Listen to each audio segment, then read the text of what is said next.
Evaluando la participación del eje vertebral en su constitución. Aislamos para ello una vértebra dorsal. Reparamos su cuerpo y la rotamos. En la vista derecha, la carilla articular en la apófisis transversa y las hemicarillas articulares sobre el cuerpo vertebral. Completamos su rotación en la vista posterior, en forma central la apófisis espinosa, y en su vista izquierda, la carilla articular destinada al cuello costal, articulación costotransversa, y carillas para la cabeza costal. Estudiemos ahora las costillas. La primer costilla derecha, su extremo anterior, su cara superior, plana, el cuello y cabeza costal. Al rotarla, accedemos al extremo posterior del arco costal, el cuello con la carilla articular y la cabeza con su carilla para los cuerpos vertebrales. En la cara superior detallamos un canal interno, un tubérculo y un segundo canal externo. En ambos canales se ubican elementos vasculares de gran importancia: la vena subclavia, la inserción del músculo escaleno anterior y la arteria subclavia. La arteria pasa por el hiato interescalénico, formado por las inserciones de escaleno anterior y medio, en tanto que la vena subclavia pasa por delante del escaleno anterior. La cuarta costilla, su extremo anterior, su borde superior, que seguimos hasta el extremo posterior o arco posterior. La cabeza costal. Por debajo descubrimos el canal subcostal que ha de albergar a nervio, arteria y vena intercostal. Al rotarla, apreciamos la cara externa de la cuarta costilla. En otra vista, desde el extremo anterior, abordamos su cara interna, la cabeza costal, el cuello y claramente el canal subcostal, que ha de albergar al paquete intercostal. Rotando la costilla, nos queda expuesta su cara externa. Recordemos que estos son huesos planos. La dirección de ella, de arriba hacia abajo y de dentro hacia afuera. Si comparamos primera, cuarta y séptima costilla, apreciaremos la diferencia en la curvatura interna de la primera, cuarta y séptima, que va paulatinamente en aumento desde arriba hacia abajo en la jaula torácica. Articulemos ahora una costilla con el cuerpo vertebral y apófisis transversa. La cabeza costal se articula con las hemicarillas de dos vértebras sucesivas, al tiempo que el cuello lo hace con la apófisis transversa, articulación costotransversa. Rotemos la preparación para observarla en su vista dorsal. Claramente hemos de apreciar la articulación costotransversa, del género de las artrodias. Los arcos costales han de cerrar la jaula torácica articulándose por delante mediante formaciones cartilaginosas, los cartílagos costales. Ubicaremos en principio el esternón, el mango, el cuerpo y apéndices sifoides de este hueso plano. A ambos lados, los cartílagos costales, los primeros 7 de articulación directa con el esternón. Estudiemos ahora la jaula torácica en su totalidad. Reparamos la primer costilla, de situación horizontal. Los primeros 7 arcos costales se denominan verdaderos por su articulación a través de los cartílagos costales con el esternón. Los 5 restantes son falsos o asternales y los últimos se denominan flotantes por carecer de esta relación esternal.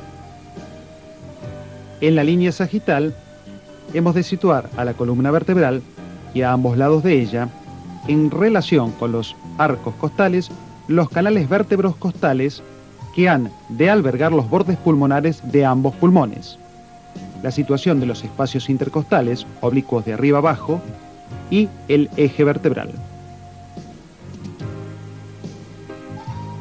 En la vista lateral analizaremos los espacios intercostales, la primer costilla horizontal, y a medida que descendemos con los arcos costales, estos se dirigen de arriba hacia abajo y de atrás hacia adelante, determinando situación oblicua en esa dirección para el espacio intercostal limitado por ambos arcos costales. En la vista posterior, en el plano medio hemos de ubicar a las apófisis espinosas, línea espinosa.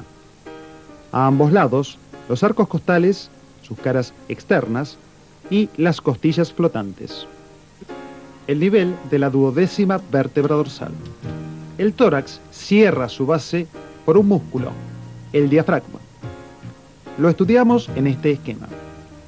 El centro frénico y en el folíolo derecho el orificio de acceso de la vena cava inferior.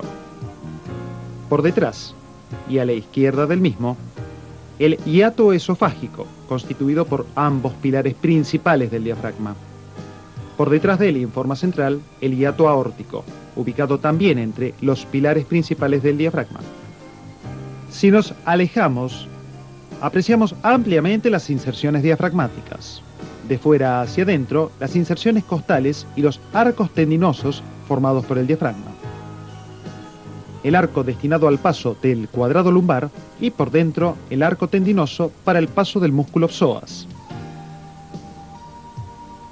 Ubiquemos algunos de los elementos nombrados. En la vista anterior, como reparo en el centro frénico, el orificio de la vena cava inferior. El esófago en el hiato esofágico. La aorta en su hiato aórtico. Por fuera, el primer arco tendinoso, el arco tendinoso del cuadrado lumbar y por dentro el arco del psoas en situación paravertebral. Nos acercamos a esta región. El arco del psoas con su inserción vertebral y el pilar principal derecho del diafragma con su inserción en el cuerpo vertebral. Estudiemos el diafragma en su vista superior o endotorácica. El centro frénico con su folíolo anterior, folíolo izquierdo y el folíolo derecho. En él, el orificio de paso de la vena cava inferior. Por detrás y en forma central, el esófago en el hiato esofágico, la aorta y, al ampliar la imagen, descubrimos, junto con la aorta, por detrás y prevertebral, el conducto torácico. La vena lumbar ascendente, a la derecha de la aorta, y los nervios esplácnicos mayor y menor.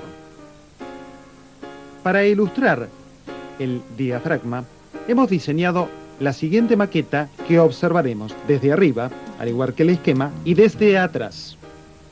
El centro frénico, folíolo izquierdo, lo seguimos hasta el folíolo derecho y en él el orificio de la vena cava inferior. Por detrás, el esófago, el nervio neumogástrico derecho o posterior, las fibras musculares del pilar derecho del diafragma, que junto con el izquierdo constituyen el hiato esofágico, la aorta, el conducto torácico y por fuera del pilar principal los esplácnicos mayor y menor. Por fuera del pilar accesorio, la cadena simpática. La vista anterior la hemos de estudiar en esta preparación fetal. Como reparo, ubicamos la cavidad torácica. El diafragma constituye su base y por debajo el abdomen. La cúpula derecha del diafragma, habitualmente más elevada que la cúpula izquierda. La celda hepática y en la cúpula izquierda la celda esplénica. Nos acercamos al orificio de la vena cava inferior. El hiato esofágico y en él el esófago y el nervio neumogástrico derecho o posterior. Por debajo y en forma central, el hiato aórtico. La aorta, por fuera del pilar principal, el pasaje de la cadena simpática laterovertebral y nervios esplácnicos.